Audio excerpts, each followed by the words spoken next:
failings that we often have in the construction sector is we're late adopters.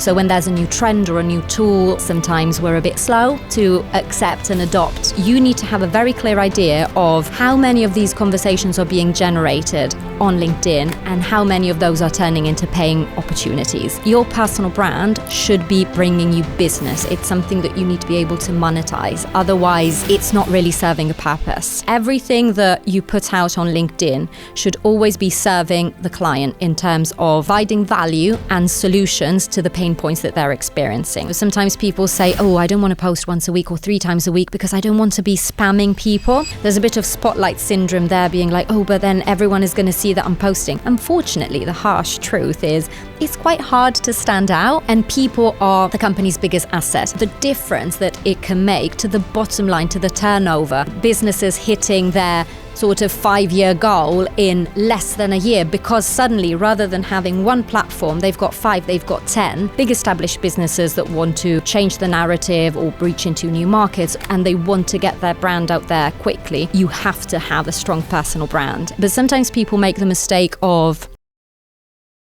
Beatrice, thank you so Callum. much for coming down. Thank you for having me. Lovely to be here. That's right. You've made the long trip down, so thanks for coming down. Loads of stuff I want to talk about, obviously specifically about LinkedIn and personal branding. There's loads of questions I want to ask you. But before we dive into all that, if you want to let us know what you were up to before you were sort of doing your LinkedIn stuff. 100%, yes. So today I'm a personal brand strategist. So I work heavily on LinkedIn. I help people elevate their profiles on there. To be fair, I was born, if you like, my career was born into the construction industry. So I trained as an architect. Ooh. Then I went to the dark side, which is marketing, as architects like to remind me. So I trained as an architect, and I was only an architect for about 6 months. I discovered marketing very early on in my career. I realized that I loved it, and after that I decided to study it. So I got a qualification in marketing, but I never left the industry. So I worked in-house for several years in the marketing department for big architectural practices, multidisciplinary firms. Then I went agency side, so I worked for an agency that again focused on real estate, and then after that, so we're looking at about just over 4 years ago, I set up my own consultancy, and today I focus on personal branding for people in the built environment, mainly. Question on the marketing in the built environment, just in general, it's everyone's got their opinions on marketing in the construction or the built environment. It swings around about for a lot of the time. I feel like some people do it very well, some people don't really know what they're doing, because our industry is relatively archaic. So there's people within our industry and on other industries as well, it's not just ours, but there's people within our industry who might really not know how to approach it. So when you were doing your marketing back then within the architect company and also the agency, like how did marketing look as such for the built environment? That's a really, really good question. I think, like you say, the failings that we often have in the construction sector is we're late adopters. So when there's a new trend or a new tool, or, in this day and age, there's so many platforms, so many tools, ways to do marketing better, to share content that is more relevant, understanding our clients better and therefore serving them better. And I think, in the built environment, sometimes we're a bit slow to accept and adopt what is an ever-changing landscape, right? So I think it really depends. Throughout my career, I've seen people that were at the front of the curve, sometimes lagging behind a little bit. But so I don't know if I'm answering your question, but I would say what we should all strive to do is make sure that we're making the most of all the tools that we have available today, not necessarily to be the noisiest, the most visible, but to genuinely add value rather than adding to the noise that often marketing, can do in the online world. Jumping back again, but why architecture? How come you wanted to be an architect? I'll be very honest. So I think, like most young people, when I was deciding, what I was going to study at university, I didn't really have a clue about what I wanted to do. And, there's so many options today. But I think when you come out of high school, you're not necessarily ready to make that big decision for your whole life, for your future. And I've always been a fairly creative person. I love, beautiful things and design, and so I was drawn to architecture because there's that softer side to it, that creative element, and that's the main reason why I went into architecture. I was always very passionate about design and the built environment. I was certainly not prepared for what that actually meant. I guess, like most young people, you don't really know what will that mean in terms of what's the day-to-day, what's the work that I will actually do. But I think it's good that there's, ways to branch out and stay in that world, but do something slightly different. Yeah, speaking of architecture, I was in Winchester the other day, and I was looking at the cathedrals there, and oh my God, it's incredible, those cathedrals and just some of the buildings in and around Winchester, like how they've been built is incredible. And also I was in Bath as well, maybe a month or two ago. The architecture there and the buildings are genuinely stunning. And I look at them and think, like, how have these been built? Like these buildings are, like they're of better quality and built better than what we can build nowadays. So how have these been built? And I don't know how many years ago. I'd probably butcher it if I tried to think, but 100, 200, 300, 400, 500 years ago, to be built like that is incredible. Yeah, it is. It is fascinating, isn't it? Let's jump onto the LinkedIn stuff. So you specialise in LinkedIn specifically for the built environment, and it was 4 or 5 years you've been doing it for now? Yes. Yeah. So tell us the logic behind not only getting into it, but what you kind of wanted to achieve with it. Yeah, that's a really good question. So obviously throughout my career in marketing, I suppose my biggest frustration has always been the fact that, it's very difficult to stand out in a sector like construction. Often the stuff that we talk about can be quite technical, can be quite dry. There's a lot of poor quality content sometimes, and everyone seems to be doing a lot of the same stuff. So I would say, especially when I started working for myself, people would come to me saying, Beatrice, we want to stand out. We want more clients. We want those opportunities. And with traditional marketing alone, I'm talking about corporate comms, which is what most businesses rely on, it can be very difficult to do that. And it can be very difficult, to close that funnel in a timely manner from the moment that somebody comes across your company page or your newsletter to the moment they give you a project. So I thought that, there has to be a better way or something else that needs to go alongside this. And throughout my career, when I was working in-house, I would help directors, senior leaders with their LinkedIn and their profile, etc. Nobody had really much time to do it. But I did know that whenever that came into play, whenever they started voicing the brand and the messaging, that always made a huge difference, because people buy from people, because there's an added element of authenticity with that. If you're the owner of a business and you talk about anything from the services to the case studies to even to your position within the company, you'll be way more credible than just the company talking, through the company page, etc. Because there's no way we can relate to a logo or to a company page in the same way that we relate to a person, and that credibility piece as well. So treasuring that information and that experience, I decided that that's all I wanted to focus on, because I feel that is the best way that I can add value and I can actually help people and businesses, whether it's big established businesses that want to, change the narrative or breach into new markets, or people that have just started and they want to get their brand out there quickly. You have to have a strong personal brand. It makes such a difference. And selfishly, I really enjoy the work. I just love working with people on this side of things. So that's how I ended up doing this. So 4 or 5 years ago when you started doing it, how receptive were people of you helping them grow their personal brand? Because it's relatively buzzwordy personal brand nowadays in the last couple of years. So 5 years ago, I didn't hear of personal brand 5 years. Well, I would have heard of it, but I wouldn't have taken it seriously. It would have more been like, let's push the company brand. Let's expose the company rather than the people within it. I don't know whether that's just traditional mindsets or archaic mindsets as such, and the industry we're in is archaic, as I said earlier anyway. So like, how receptive were people of you trying to take forward their personal brand? Yeah, that's a really good question. Again, going back to what we were saying earlier, construction lags behind a little bit. In other sectors, people are incredibly receptive. So I focus on the built environment, but I also help people from other sectors. And there's a huge demand from other spaces in B2B. But certainly I normally have to take people on a bit of a journey. and educate them a little bit about what is personal branding. It's not branding, it's something different. Most importantly, how can it serve you? Why should you bother, right? It's definitely changed. There's definitely been a spike in people's knowledge of personal branding, but also their demand for it. More and more influencers, if you like, or serial entrepreneurs have been talking about personal branding a lot more in the last year or so. And so especially leaders have become incredibly receptive to it. So it's changed, definitely for the best. But yes, at the beginning, I would always have to educate first and then sort of give them the option to grow this. Just a short break from the episode, which I really hope you guys are enjoying. This podcast has been invaluable for me, and I hope it's providing a lot of value for yourselves. If you could just do me one small favor and subscribe to the podcast on your favorite platform, not only does it help me and the podcast, but it also helps share stories and insights from the industry that we find ourselves in. I hope you enjoy the rest of the episode. You know, like when you have a personal brand and when you're trying to just grow your personal brand, you're not really directly selling. I know you're kind of selling yourself and your personalities, but you're not really selling your product to an extent. It's almost like psychologically selling it.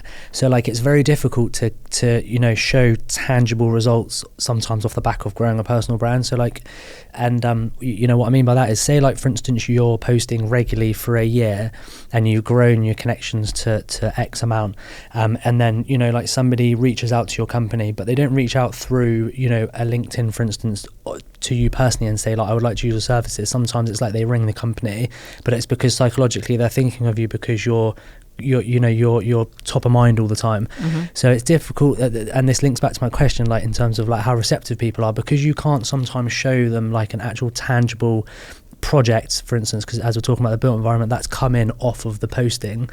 Sometimes you probably can, but a lot of the time I don't think you can, because that's where I was a bit standoffish, because it was have you got case studies of people that you've been able to you deliver them projects for?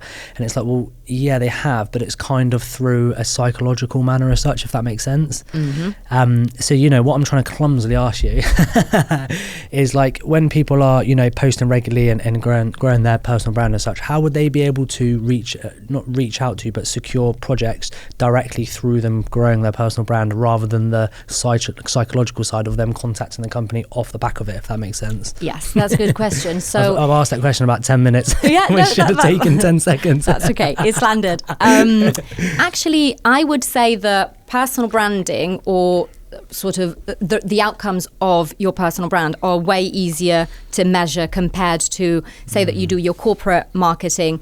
There's many touch points, and often it can be quite difficult to attribute a project win to a specific campaign, etc. With personal branding, it will often be a compound effect as well. However, what you're doing is you're positioning yourself as the go-to expert. So you become the person that is obviously attached to a company, but the person that is front of mind when a specific opportunity comes up. The other thing that you're doing is you're opening up a channel for people to come to you. Obviously, if you're not working for yourself, as a representative of the company. So what actually happens with personal branding is that those opportunities come directly to you, and LinkedIn is one of the platforms where this can happen very often. Personal branding, your personal brand, is something that you cultivate through speaking opportunities, through going on podcasts, through maybe writing a book, etc. So there's lots of different touch points, but actually the reason why you're shortening that funnel is because by taking certain steps on a platform like LinkedIn, which we'll talk about in a second, you're making that process very easy for people. So you know exactly how and when they will come to you. And it's also very easy to measure. And the other thing I always tell people is be very intentional about what outcome you want from your personal brand. Some people say, well, I want more clients. How many? What types of projects do you want to attract? What financial target are you setting yourself? How do you measure that? How do you look at the conversations, the conversions that you're having? Because then you can say it's working, it's not working, and you can't fix what you're not measuring. So hopefully that answers the question. Yeah, it does. And I've got a couple of questions off the back of that as well. So you mentioned there about, the measuring or obtaining metrics to somehow measure. if you want, more clients or however it is, like how do you measure these things? Because it's from somebody who wouldn't know how to measure these types of metrics in these niche areas within LinkedIn. I know we're talking about, personal branding as a whole, but specifically LinkedIn, because I use LinkedIn quite a lot. So I'm going to base the conversation around LinkedIn a bit more. But like, how do you measure those types of things? And also, how would you go about measuring them if you didn't have a clue what you were doing, and you weren't using a coach as such? Yeah, that's a really good question. So LinkedIn offers some native metrics. The people will be familiar with things like impressions. That means, how many times your post is being shown, and engagement rate. So are people interacting with your content? Are they leaving reactions? Are they leaving comments, etc.? Now, these are important metrics because it's giving you an idea of how people are consuming your content. Is LinkedIn pushing it to a broad group of people, not so broad, etc.? That's great. But remember that your content is a tool. Nobody is on LinkedIn for the glory and for likes, right? We're all happy when that happens, but anyone that's spending time and effort or money on LinkedIn is there because they've got a bigger goal. Yeah. Let's take clients. That's very often the reason why people come to me or they are on LinkedIn. They want to attract opportunities. What you want to be measuring is conversations, consultations and conversions. So Google created a report a few years back called, I think, Zero Moment of Truth. And they were talking about the numbers, this sort of funnel that you want to be keeping an eye on. So what they said was, these are just numbers that they sort of suggested, but each one of us, every business will have slightly different numbers and ratios. In order to make 2 sales, bottom of the funnel, you need to have 10 consultations. That could be your pitches, your coffees, your how can we work together situations. In order to land those 10 consultations, you need to have 70 conversations. Conversations are simply making contact. It can be an exchange in the comments if we're talking about LinkedIn. It can literally be like, oh, but what do you do? We're not at that point where we're talking business yet. So Google says 70, 10, 2. Again, these numbers are indicative, but everyone in business should have a very clear idea of their conversion rate. So in order for me to close 2 projects, how many pitches or consultations do I need? What's the conversion rate that I normally got? And in order to land those conversations, how much activity do I need at the top of the funnel? So that's what you really want to measure in the context of impressions and engagement rate. But you need to have a very clear idea of how many of these conversations are being generated on LinkedIn and how many of those are turning into paying opportunities, into paid opportunities, because your personal brand should be bringing you business. It's something that you need to be able to monetize. Otherwise, it's not really serving a purpose. So hopefully that makes sense. Yeah, definitely. No, it's again a load of things I want to ask off the back of that. I'm trying to filter the questions in my mind. But you also mentioned there right at the very start that majority of people might explore the personal branding type of side of things on LinkedIn just to obtain clients, which is obvious. That's what we're all realistically here in business to do is to get clients. So if you say, for instance, I'm going to create like a hypothetical situation here. So say, for instance, me, Callum Foy, I was just starting on LinkedIn. I own a design and build fit out company in the UK, and I didn't really have many connections, but I wanted to start growing my personal brand to obtain clientele.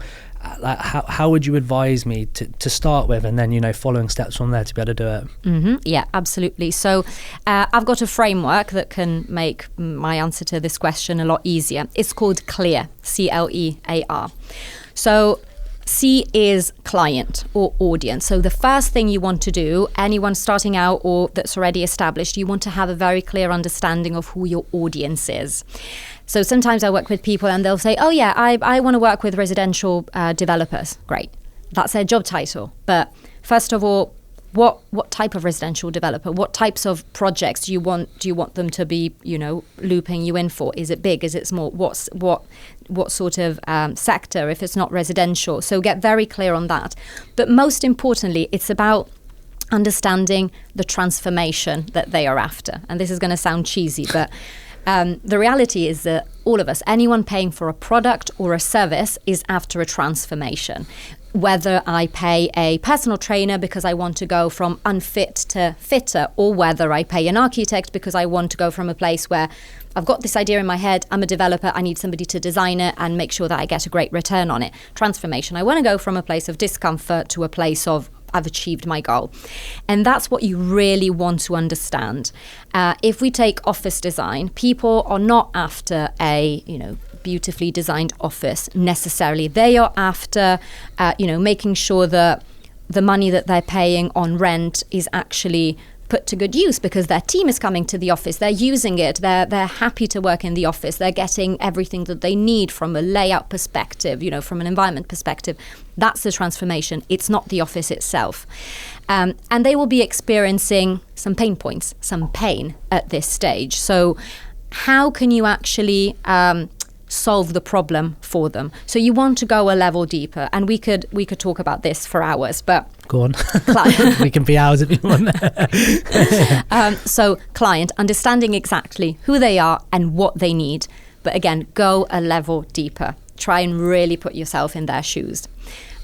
Because just to add on to that, if I'm an office designer, there's loads of people and companies that design offices. Yeah, I was speaking to someone a couple of weeks back, or maybe a couple of months back, who runs a design and build company, and we had an interesting conversation around the fact that we all do the same thing. When I say we, I mean office fit out design and build companies. We all do the same thing. I think I put a post out the other day about it as well. Like, the process that we do is pretty much exactly the same. It's solving or unlocking the client problem. That is the differentiator between what we do. And in fact, two people I had a conversation with said exactly the same thing in different ways, but that was kind of the opinion they were trying to get back across, was the solving of the client problem. And yeah, I think it was, I can't remember when it was, but I did a post the other day about it, and it was interesting to recollect my mind when I recorded it and then think, do you know what, actually we all do the same thing. But it is just that client, the solving of that client problem is the only differentiator that we've got. Question for you as well. So you said there that you've got to go deeper into trying to figure out a client's needs and like put them in your shoes, but like, how would you do that? Mm-hmm. How can you do that as such? Yeah, absolutely. So, I mean, for anyone that's listening and that wants to do this right here, right now, I do have free resources on my website. There's a template that people can download, and it will basically ask you some questions and prompt that sort of way of thinking to tease out that information. Sure. All this it's a process. All of this information is already in your head. If you've worked in the office design sector for a few years or for many years, you already know the client really well. You've worked with hundreds, thousands of them. You speak to them all the time. You know what questions come up all the time. You know what they struggle with, but sometimes it's just in there. So when I work with people, we normally have an initial workshop or a session where, I help them tease out this information. And it's incredible to see the sort of light bulb moments. People that have run their business for decades, they go, oh my goodness, I hadn't realized that that's what we did, or that I already knew that. But it's a case of becoming laser focused on it, because then you can relay that information back to the client, who will then feel understood. Oh my goodness, this person, this company knows exactly what we need. They know what we've been through. They know what we're struggling with. I want to work with them and just with them. That's the end result. So how about because obviously you mentioned there's a framework to it, so I'm sure there's a step-by-step process. So once you've dug deep into the actual client problem and tried to put yourself in those shoes, what would be the next steps from there? Yeah, absolutely. So clear framework. C is for client. We now have this information. We know who they are and what they need. L is for link up, which basically means find them and show up. And it can be applied offline, whether there's, publications that they read, events that they go to, you want to show up. But on LinkedIn, it's a case of finding them. You use the filter function and you find these people, your customer personas, if you like. And you connect with them. So on this point, people always ask me, should I send a personalized request? Be very careful with that, because they're annoying. exactly that. Unless you've met the person at an event the week before, of course you can say, I came to the event, we chatted, or I saw your panel. That's absolutely fine. But if you're going in completely cold, there's no point trying to go wishy-washy.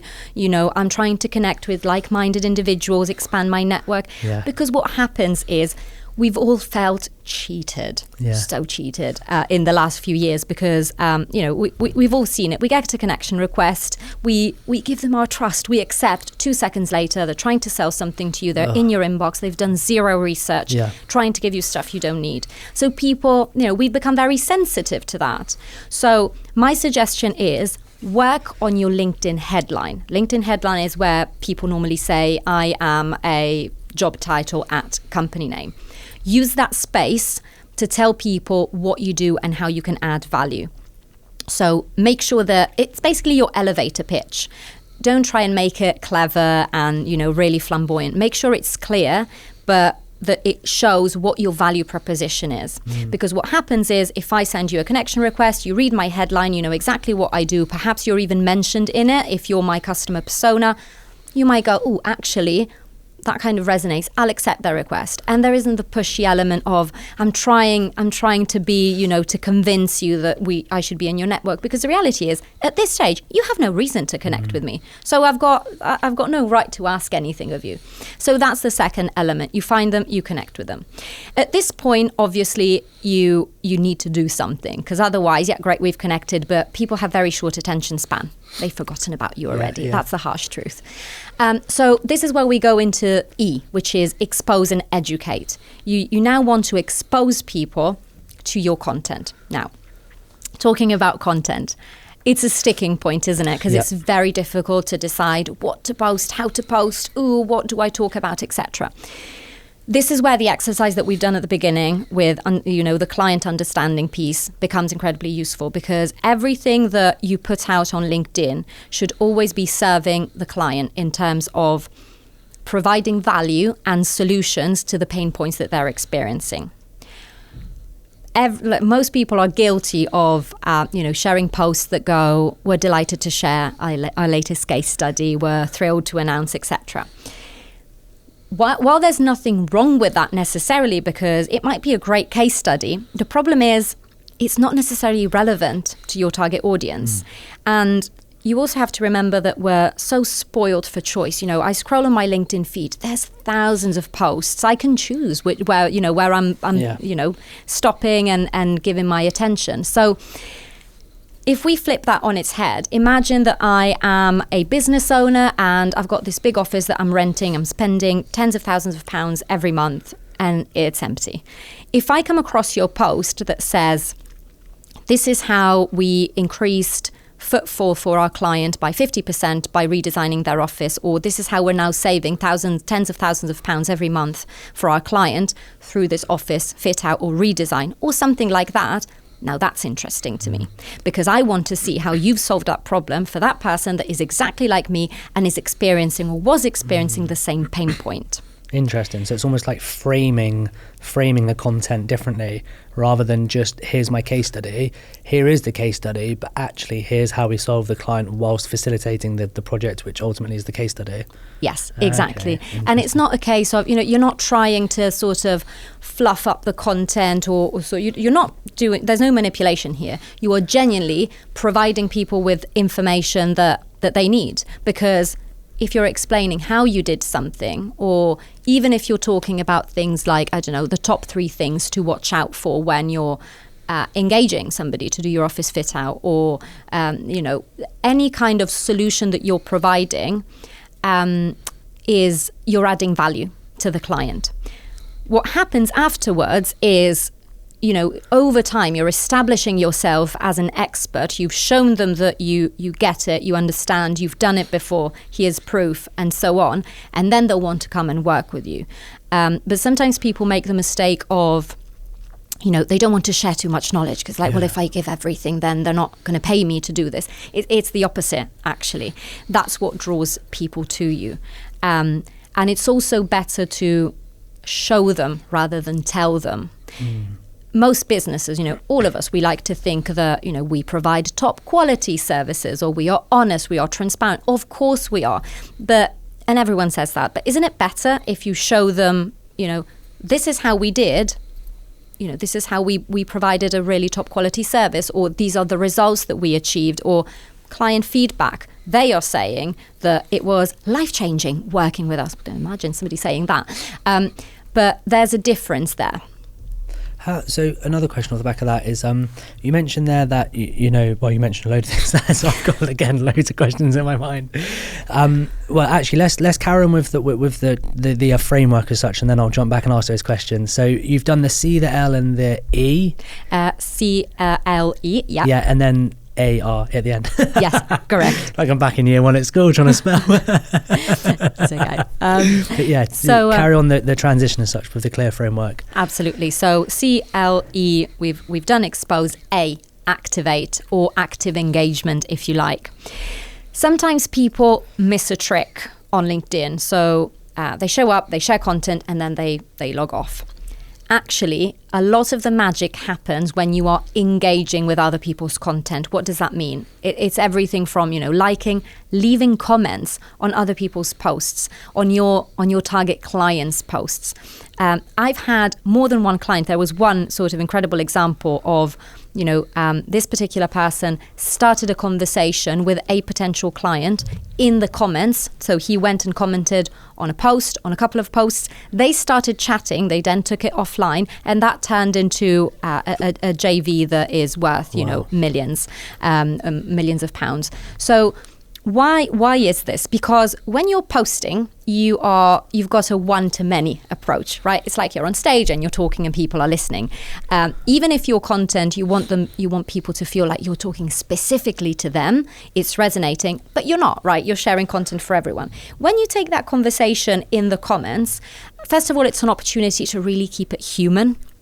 Because, you can ask questions. You can literally have a conversation and exchange in the same way as you would do if you were stood in front of that person at a networking event. But then you're starting to take the conversation into a one-to-one space.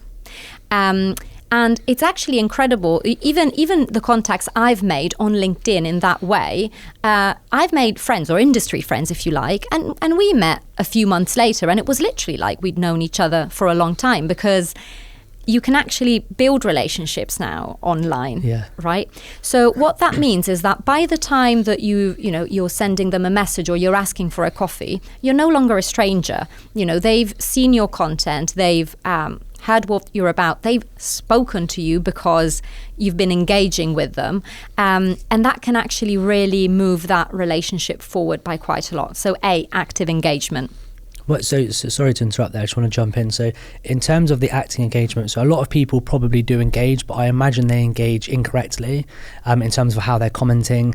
And just a small experience that I've had from this. So I have it's a certain somebody, it's actually the same person every time, who's, I think he's from America maybe, or Australia, but he quite clearly sends me comments on my posts, but they are pure ChatGPT, and I can tell it's almost like a 2-paragraph comment that only really needs to be 1 line or 2 lines, and there's so much fluff and nonsense filled in between it. It actually deters me from, it actually makes me want to unconnect from him, to be honest with you. It really does. So what I'm trying to ask here is, is there specific ways that you can comment and engage with the actual posts? Yeah, I mean, a key word here is authenticity, right? I always tell people, keep it human. That's why I gave you the example of the networking event. Say that I see a post about somebody talking about a project or perhaps a new business venture, whatever that might be. If I stood in front of that person at an event, what would I say? I would probably say, oh, that's amazing, or tell me more, or where was this project, or what challenges have you found? We're actually doing a project in a similar area, or I don't know, I would make conversation, right? Start from that. Keep it simple, because I think, there's obviously a lot of fear around LinkedIn. I call it LinkedIn stage fright. This is your professional reputation. So you're putting yourself out there. You don't want to look silly. Everyone is terrified of looking silly or saying things that maybe are not relevant. So keep it simple, stick to what you know, but try and be as authentic as you can. And make it clear, again, not clever. So it's better to leave a shorter comment, ask a question, something that you're genuinely interested in understanding. Perhaps you want to share an opinion or your own experience. That's way better than, I know ChatGPT is there, and I'm not saying we shouldn't use it, but we should use it wisely. Yeah. And something like a comment doesn't warrant, we don't need ChatGPT to leave a comment. No. And the other thing I would say with comments is remember we talked about the headline and how that should be your elevator pitch. When you're leaving a comment, that's an opportunity to have more eyeballs on that headline. And if you're commenting on one of your target clients' posts, that person is likely to have other people like them in his or her network. So even just showing up with something very simple is an opportunity to get on the radar, to show up. So it really doesn't have to be complicated. And start from simple stuff and then ease into it. And perhaps next time you'll be a bit more adventurous, but keep it simple, but keep it authentic. And whilst we're on the topic of ChatGPT, I know we spoke off camera a little bit about, general posting using ChatGPT. How would you use ChatGPT to formulate posts? Because, you can traditionally see a lot of people who use ChatGPT, copy and paste, put it on their LinkedIn and then post it. And it deters me from even reading it. You'll read the first few lines and you can just see straight through. That's so ChatGPT, I don't even want to read it. Yeah. So, like you said earlier, it's a tool that should be used smartly. But how would you use it specifically for LinkedIn and posting on LinkedIn? Yeah. That's a really good point. So, ChatGPT is definitely a tool that, we want to be leveraging. So, and like you say, you can spot when there's been a copy-paste situation. There's some telltale signs, without going into too much detail, but simply the post doesn't sound like the person, especially if you know the person in real life. If you can tell that something's off kilter, and it's deterring from, it's taking away from that personal brand. But also, sorry to interrupt, but you said not only if you know them in real life, but also you said earlier as well that you can get to know people online as well. So like if you follow people's content and posting, you genuinely get to know what they're like as a person, how they portray their opinions and expressions. So like you can see right through if it's ChatGPT, even if it's like a couple of lines in there or a paragraph that's ChatGPT. It's so drastically different from what they're usually posting. Yeah, exactly. And something that ChatGPT does is sometimes it uses language that's quite flamboyant or overly complicated, overly complex. And that really feeds into that piece where people really want to sound clever or like they can write. We're not writers in our industry, so your post doesn't need to sound like, like Shakespeare. It just needs to be clear, authentic, etc. And authenticity goes such a long way because of the whole ChatGPT sort of content flood. So my recommendation is ChatGPT can be trained. You can give it information, you can upload documents, so you can really get it to understand your brand and what you do. And if you also give it some information about the clients that you're trying to serve, it's really good for topic ideas. So when you've done your client analysis, you can stick it into ChatGPT and say, right, based on this information, can you give me 5 post ideas of stuff that would really help these people? And it might come up with some titles that are terrible, but the ideas can be good. You could talk about, tell them, best ways to navigate some new regulation, for example, or you could say something around, sustainable materials or whatever that might be. It's down to you to then develop it. When it comes to writing posts, I would be very careful with that, because you can get to a point where you've trained your GPT to use your tone of voice and to sound like you, but the content will always need a little bit of vetting and double checking. Copy paste is never something that I would recommend. But my advice would be, try and practice and get to a place where you can manage your personal brand, you can create content in a manner that is efficient and sustainable, because actually it doesn't take that much time and effort once you're getting into the flow of things and you've got your systems in place and you've got an approach and you're organized with it. You don't need ChatGPT to sort of, spit out some really poorly crafted content. Because the other thing I would say there is quality over quantity. I would much rather that you posted once a week, but some really good posts, and then you did your engagement, which also counts as showing up, rather than posting every day with stuff that is just meaningless and is just for the sake of showing up. I saw a crazy stat, you'll probably know this, and I'm going to butcher it, so please correct me if I'm wrong, but I saw a crazy stat the other day about the total LinkedIn users and how many of them actually post I think it was once a week maybe, and you are going to correct me because I know I'm going to be wrong, but I'm pretty sure, was it 1% of total LinkedIn users post as regular as once a week? That's correct. Yeah, I can't believe that. It's insane. Like, insane. I know that this is like, real generic terms, layman terms, but like 99% of people don't post weekly. It's incredible. It's incredible. I mean, the reason why it sounds like, oh, that's not enough, is because actually there's 1 billion people on LinkedIn. So even 1% of them is enough to flood our feeds. Yeah. The other thing to remember is, LinkedIn will still show us posts that have been shared a week ago, a few days ago. If that keeps getting engagement, it will keep popping up on people's feeds. So it's also true that, sometimes people say, oh, I don't want to post once a week or 3 times a week because I don't want to be spamming people. Yeah. There's a bit of spotlight syndrome there, being like, oh, but then everyone is going to see that I'm posting. Unfortunately, the harsh truth is it's quite hard to stand out. Yeah. There's so much noise on people's feeds. So actually, once a week, 3 times a week is what you should be aiming for, because anything below that, it becomes very difficult to stay front of mind, which is very important. How about every day? Is that too much, do you think? I post every day. Yeah. It's not too much. I think, people say, what's too much, what's too little? If you're adding value, there's no such thing as too much. There will be people that you follow on LinkedIn and other channels and on other platforms.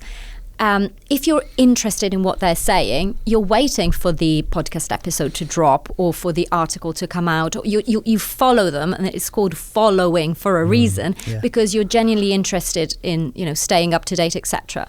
That doesn't mean that every single thing they talk about is going to you're going to be spending a lot of time on. But if you're adding value, if you're giving people stuff that they need, that they want, then there's no such thing as too much. I would say, obviously, once a day is the maximum. Some people recommend, oh, no, you should post more than once a day. I personally think that's not necessary. But I would say 2-3 times a week is where you want to be realistically. Another thing as well you said there that I wanted to touch on was like the sustainability behind the posting. Do you feel like that's a lot of the time the hurdle in terms of people starting on LinkedIn and committing, because they don't know how sustainable they can be with the posting, and they're relatively sporadic as well with it? Do you see that as a problem a lot of the time? Absolutely. I think people are concerned about time. And there's also the element of discomfort where there's analysis paralysis, right? So especially if you're not used to this, you write a post and then you're about to hit post and you're, my goodness, no, what are my peers going to think? This actually sounds really stupid. I'll reread it, I'll rewrite it. Do you know what? I'm just not going to post it. I'll get on with my life. Everyone gets this all the time. I actually had that about a year ago when I started to regularly post on LinkedIn. I had that. I used to write a post out and then I that doesn't sound right actually. I don't know if that actually sounds like, even though I've written it, I don't know if that sounds like me. And then I would rewrite it, and then I'd change words, and then I'd try and shorten it. And then in the end, it was like an hour had gone by. And I'm like, I've just spent an hour on a post that I'm now not going to put out because I don't think it sounds right. 100%. And this happens to, CEOs, people that lead businesses. I've worked with them, and the sort of discomfort that comes from showing up is a real thing, LinkedIn stage fright. So we can touch on that in a second, and I'll happily share some tips to kind of make that easier. But in terms of the time element and the consistency, so like I said, it's much better to be consistent than to show up every day for a week and then go quiet for a month, because this is like we said, it's a compound effect. It's about showing up regularly with the same message and building that perception of you as a trusted expert and warming people up. But there's ways that you can make this more efficient. So first of all, if you've done your client analysis at the start, I always encourage people to create, like a table or some sort of graphics that they can keep, they can print out or they can keep it somewhere safe. And you can always refer back to it. So whenever you're like, right, what do I post about today? You can go back, refer to it, and you will immediately get a few post ideas. Second thing, make sure that you have a container for your ideas. Think about, all of the podcast interviews that you do, all of the conversations that you have. There's so many things that, could turn into posts or that are giving you ideas about, oh, this is actually what's happening in the market. Oh, actually, this is a question that comes up very often, and so on. Or perhaps you see other posts online or you read articles. those are all nuggets, those are all ideas that you're not copying, obviously, but they can feed into your messaging. You need to have a place where you can store those ideas. That means that when you're like, oh, I need to post, you've got something that you can refer to. You're not just staring at a blank piece of paper or, blank screen. So the other thing that I would say is you can schedule posts. So say that you have, 2 hours today, great, I'm going to write a couple of posts, or even if it's one post for the first week, that's absolutely fine. Schedule one post once a week for the next 4 weeks. That's a month, and that's more than enough. If you're still getting that, I don't know if this is right, it's not right, get yourself a LinkedIn buddy. It can be somebody from your team. It can be somebody that's just on the same journey, maybe works for a completely different company, different industry. Run the post by them. You check each other's posts. What do you think? Feedback. How do you think this sounds? In my sort of group program that I do, we've got a WhatsApp group that's just for that. And very often there's nothing wrong with these posts. I will obviously give some tips, etc. But it's more the comfort of, okay, I feel a bit more confident posting now. And you know what? You'll only do that a few times, because then you post, you realize that nothing bad happens. There's actually lots of great stuff that is happening because people are remembering that you're there. They're giving you work. There's new contacts that you're making. And also, if you share something and it doesn't feel quite right, you can delete it. Not everyone is going to see your post in the first 2 minutes. And you can test, there might be content that works better, other types of content. I test all the time. Sometimes I share really silly stuff and then I'm like, maybe that wasn't such a good idea. But, it's fine. LinkedIn is a very sort of low risk platform. Yeah. And as long as you stick to what you know and talk about what you know, there's very little that can go wrong. It's when you're desperately trying to be different or to talk about, I'm going to talk about the financial situation in the market, whereas actually I design offices, so that's not my area of expertise. Yeah. You're not meant to know that stuff, off the top of your head and whatnot. So those are my tips on that front. We will go on to the end of the framework, so I'm conscious that we haven't completed that yet, but how underutilized do you think LinkedIn, specifically for B2B, I know it's a business platform really, but how underutilized do you think it is? Massively. I think some of the feedback that I get more often is from heads of marketing or CEOs or business owners that say, we hadn't realized how much we were underutilizing it or how reactive we were being. We're definitely missing a trick.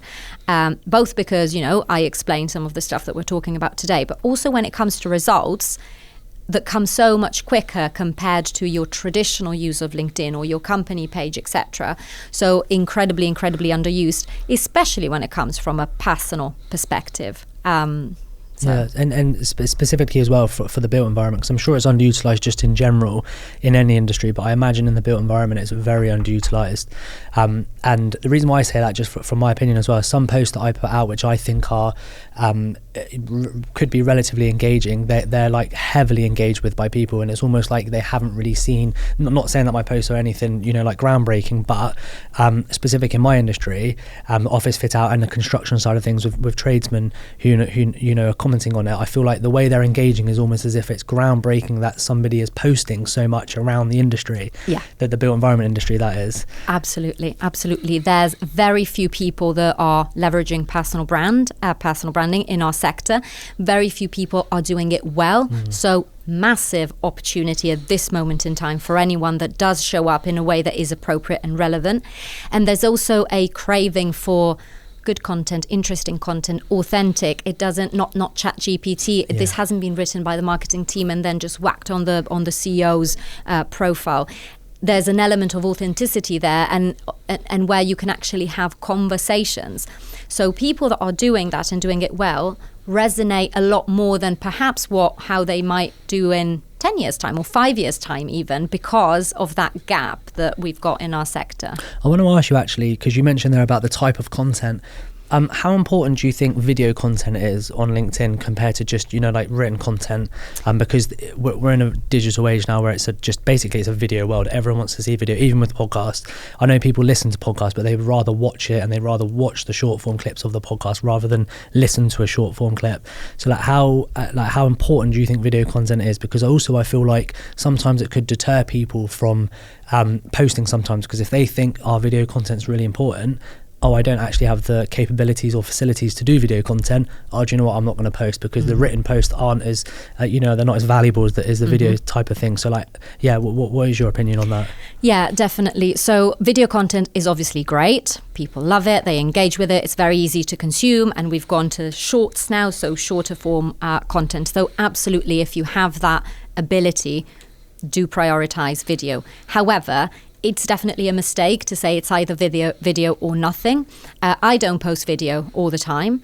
I would definitely say having a visual element in your post makes a huge difference. So rather than picture, is that? Yeah, exactly. Yeah. So either a photo or an infographic, or carousels are really good. Carousels, for those that don't know, are simply square PDFs, and they appear in the form of almost like a little slideshow. So there's an arrow and you can scroll through.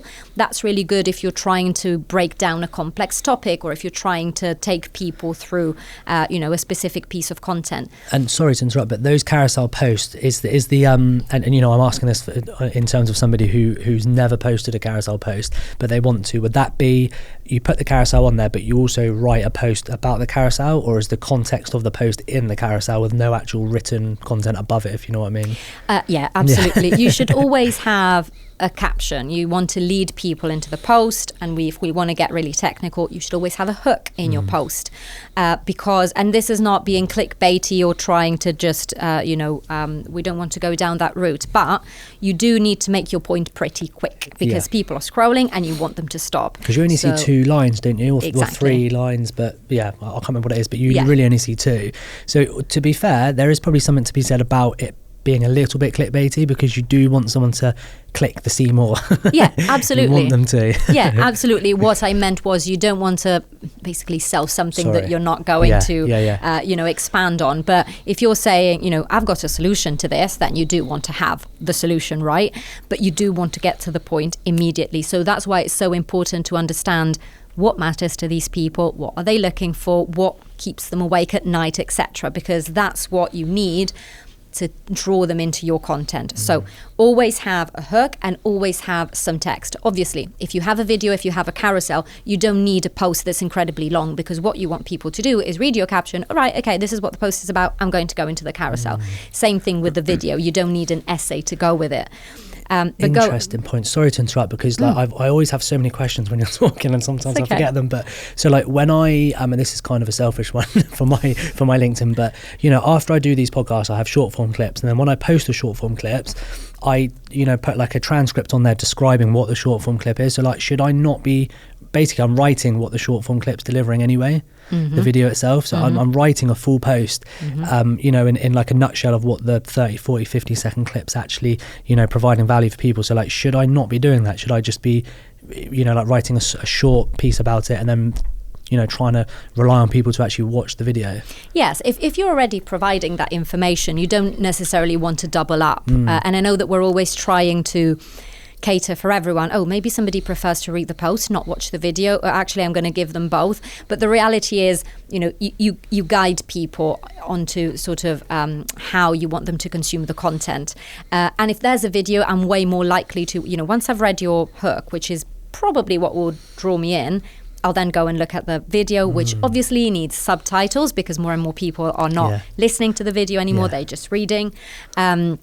So definitely we don't want to sort of over flood them with. So what would you how would you write the post as such? So say I had a video which I will do from these episodes, and there was a short form clip around what we're talking specifically about now. What would you post in terms of the written post? Just a hook and then maybe some basic information about it, and then nothing else, I suppose, at the end.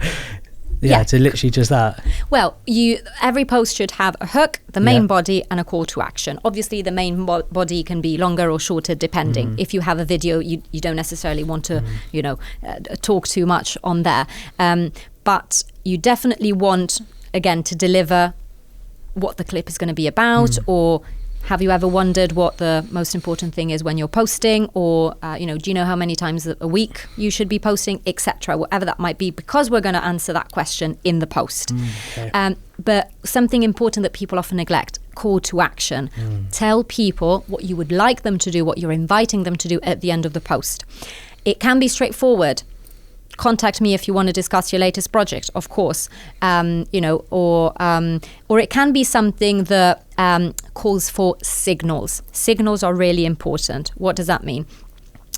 You could say something like, have you had the same experience? Let me know in the comment. Do you agree? Do you disagree? Etc. So, or we've just written a report about something. Would you like a copy? People that are responding to that call to action are sending you a signal that they're either interested in what you said. It doesn't mean that they're going to buy from you and, oh my goodness, we're now going to work together, but they are sending you a signal that what you said resonated. And that's important because they're responding to what you just said. So you always want to have a call to action in your posts. Interesting. Okay. Noted. Let's finish off the framework. So we've got 80-90% of the way through. So what was the final stage, which is the R, obviously? R is for reach out. Okay. And listen carefully, there is a reason why the R is at the end, why we're reaching out at the end. I was running a workshop a while ago, and so with this sort of office fit-out company, in fact, and the owner was saying, well, actually, I've connected with the right people, I've done this, I've done that, I've sent messages, and actually I read those intro messages, and they weren't bad, and he's about zero response rate. And the reason for that is what we talked about at the start. These people, it doesn't matter who you are or how good your service is, have no reason to give you the time of day when they first come in contact with you, unless there's a very specific reason why they would do so. So if you're reaching out immediately, connection request accepted, you're reaching out, you're wasting an opportunity there. You reach out at the end after they've been exposed to your content. They've seen a few posts. You've had a few exchanges in the comments. You've engaged with their posts and their content. There can come a point where you're reaching out directly, especially if they've given you some signal. So you're like, oh, actually, maybe, this resonates with them, where you can remind them about what you do. Something very light touch. It's great to be connected. We've been connected for a few weeks. This is what I do. It's great to have you in my network. It's about reminding them about, how you can add value. There's no pushing, there's no, here's my PDF, etc., which they've never even asked for, and whatnot. So the other thing that you can do when it's time to reach out is you can also genuinely be helpful. So if you've written some articles, if you've written a report that oh, actually, I know that this person would be interested because maybe they've shared a post that indicates that they would be, send it to them. Actually, I saw your post on this. I've just written an article about it. Here is the link, full stop. And then these relationships tend to develop naturally. And also the magic, or like the results, when I look at my clients, come much further upstream in the framework. So by the time they've started to connect with people, show them their content, which is highly converting, which is high value, they've engaged with them, they normally get, project opportunities, return on their investment already. Very few people actually have to reach out, etc. Because the key sort of ingredient to a strong personal brand is that you are attracting opportunity. That means that they come to you because you are obviously the perfect fit for that client, rather than you having to go, hey, by the way, blah, blah, blah, let's work together. Interesting one on that as well. So once you've reached out at the end, is it then really important to continue engaging? Because once you've reached out and you've let them know what you actually do, I suppose, other touch points from then on in, once they know what you do, if you're continuously commenting or liking still from then on in, they're reminded of you, but also they're consistently reminded of what you also do. So you're staying top of their mind. 100%, exactly that. I've had people reach out to me after sometimes several months of being connected because maybe they needed to get a bit more of an understanding or to get a little bit more. And unfortunately, because we've all been sold to so heavily, sometimes we need a little bit more time to actually decide whether this is something that might be worth exploring. But that's the thing, the clearer your messaging is, the more targeted your messaging is, the quicker this process will be. Can you let us know a little bit about other services that you offer? So I know you do your Clear framework as well, and you do workshops as well. So let us know what those workshops are like and how you do them. Yeah, absolutely. So I can train whole teams or small groups of people or specific departments within a business if we're looking at the corporate space. And it really depends on obviously the specific aim. So I've trained talent teams that wanted to use LinkedIn and personal branding to attract candidates, but more often than not it's the sales team, it's the client facing teams that actually want to use LinkedIn for lead generation and growing the business. So normally there's always a session where we do the client piece. That's the positioning workshop, where we get very clear on who the audience is, how do they want to position the business, what are the pain points, the goals, etc. Because then I can come in and train the team with very specific information. They know exactly how they need to show up, because it's very important that everyone has their personal brand and what's the relationship between personal brand and company brand, but there needs to be a very clearly unified front. And that's why personal brands can really, really serve the business, obviously if used in the right way, intentionally, strategically. So that's kind of roughly the format that I follow. And then there will sometimes be, follow-on options where, great, the team has been trained. The biggest risk is that they go off and they do nothing, or they forget, or it falls off the list. So I will sometimes work with them on the longer term to make sure that they're actually implementing. We address bottlenecks, etc., and make sure that everyone is sort of on board. Yeah, just a piece on that personal brand compared to company is I know we spoke off camera about this, but trying to get attract people to come on this podcast has been an issue in terms of the company. I won't name names, but the company don't want the person behind to come on and their personal brand to be exposed over the company as such. So it's especially in our industry, the built environment, it seems to be a bit of a situation that I come up against all the time. Yes. So like if you were, say for instance, you were to just try and advise a company to promote people within, like how would you advise them to do that? Yeah, absolutely. Well, I think it's a huge mistake. They're missing such a great opportunity because people will still have a voice in the industry, whether they decide to nurture their personal brand or not. It's way better if the business works alongside their people to make sure that everyone is aligned, and effectively when that happens, there's that perfect sort of synergy between the person and the company messaging. At that point, people become brand ambassadors, right? We're all playing for the same team here. So, and people are the company's biggest asset. And I don't mean this in a cheesy way, but personal profiles are 8 times more powerful than the company page. Oh, wow. 8 times. Really? Yes, because people buy from people. Yeah. It's easier for people to consume content, to believe content if it's coming from an individual, etc. Sales funnel shortens, etc. So if a company worked with and leveraged all of its people's personal brands, it's exponential. And I've seen it more often than not, the difference that it can make to the bottom line, to the turnover, businesses hitting their sort of 5-year goal in less than a year, because suddenly rather than having one platform, they've got 5, they've got 10. It's incredible, especially because we live in a time where not many people, as we've said, are doing it well in the construction industry. So it's definitely something that needs reframing. It's interesting when you put it like that. You make it sound like a no-brainer for companies to, expose the people behind the company, not just, the owners, but the people who work within the company as well. Yeah. Beatrice, it's been a pleasure to have you on. My pleasure. I've taken away so much value from today, just things that I can, do differently. And also I hope people listening have taken a lot of value away, because I'm an advocate of what you try and say in terms of the LinkedIn stuff. So, posting regularly about the types of things that you've mentioned there are providing and valuable for me, because I try and post every single day, and I think for me what I've taken away from this is more sometimes it's more quality over quantity, because I do post every day, and sometimes I do post maybe an additional post where I think, should I really have posted that? And I actually noticed as well that engagement drops so much as well. So there's certain posts that are heavily engaged with, and certain posts that just don't get engaged with whatsoever. And I feel like they're always the forced posts. That they are always the forced posts, those ones. So thank you so much for today. Thanks for sharing your insights, and pleasure to have you on. My pleasure. Thank you for having me. Thanks, Beatrice. Thank you.